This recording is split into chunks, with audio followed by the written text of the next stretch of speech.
Iya, Bang Viva Yoga sebenarnya masih melihat bahwa ini masih opsi terbuka, sesuatu bisa terjadi. Tapi mungkin apa yang dikatakan Mas Owi akan saya tanyakan kepada Bang Nusron bahwa kalau saling menyebut siapa yang harus tahu diri dalam koalisi, ini justru berbalik kepada Golkar. Kalaulah Golkar ini mengusung Pak Erlangga, berapa sih popularitas rating atau juga elektabilitas Pak Erlangga juga gak besar-besar juga. Bagaimana Bang Nusron? Kejam. Bang Nusron? Oh sedikit ini ya, sedikit gangguan ya Bang Nusron ya. Masih di mute ya Bang Nusron ya, boleh di unmute dulu? Sejak kapan yang namanya politik di Indonesia itu hasilnya itu ditentukan oleh survei?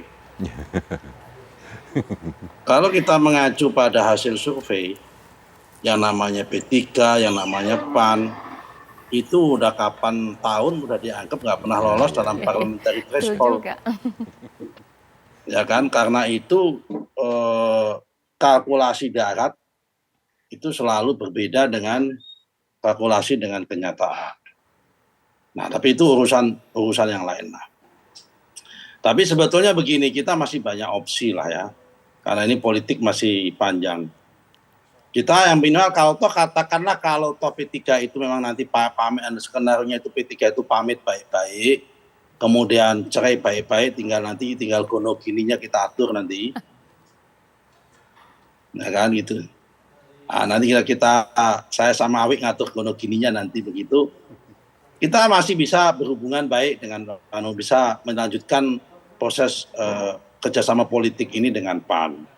Tentunya kalau dengan PAN ini tentunya kita masih punya, minimal kita masih punya 2 skenario. Skenario pertama sebagaimana kita propose, kita ingin mengintegrasikan 2 koalisi ini, yaitu koalisi KIP, mungkin nanti minus P3 kalau P3-nya sudah pamit baik-baik, tapi sampai hari ini saya menganggap P3 itu masih sama kita. Kenapa? Karena belum pamit baik-baik. Ya kan? Karena itu nanti integrasi 2 koalisi antara KIP dengan KKIR. Nanti misal presidennya dari KKIR, wakil presidennya dari KIP.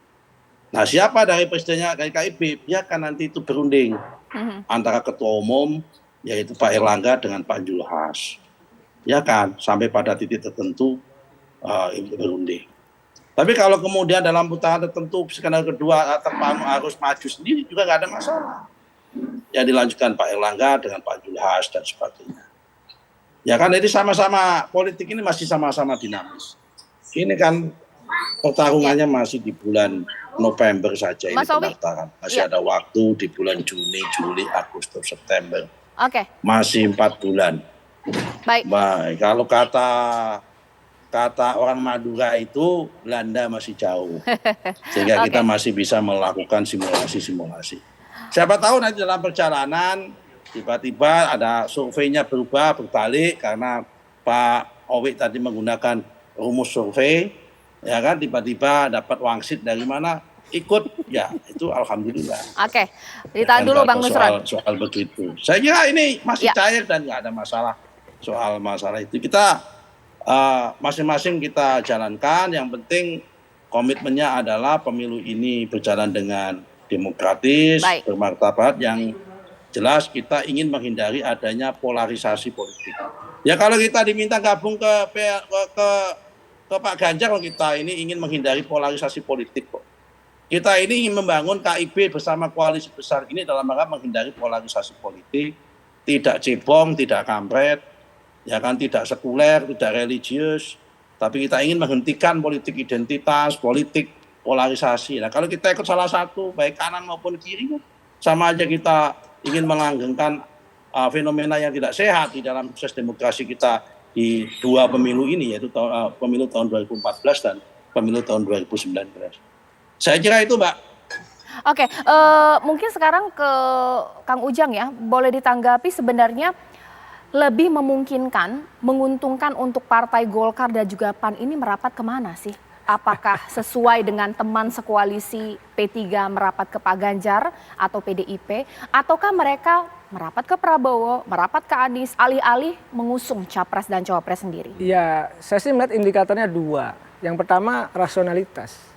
rasionalitas itu ya siapa yang kira-kira capres yang akan bisa menang. Itu juga dihitung betul oleh partai politik termasuk koalisi partai.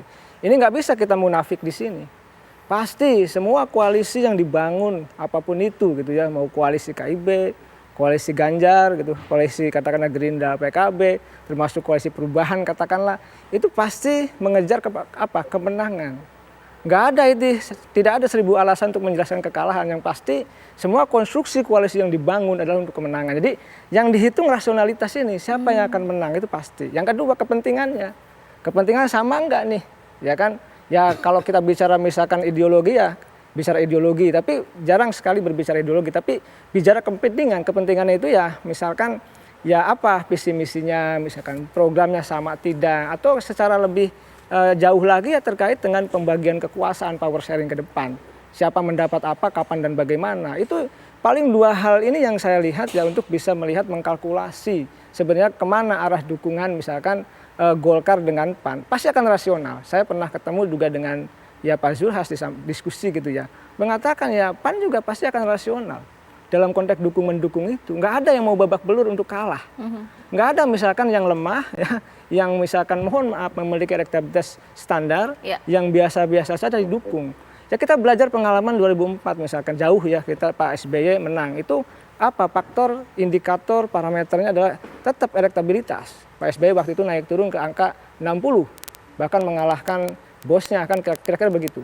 Periode pertama, periode kedua juga Pak Jokowi, Pak Jokowi periode pertama juga 2014 sama, Jokowi efek gitu kan, itu juga maju mundur naik turun, elektabilitas di angka 60, bisa dicek.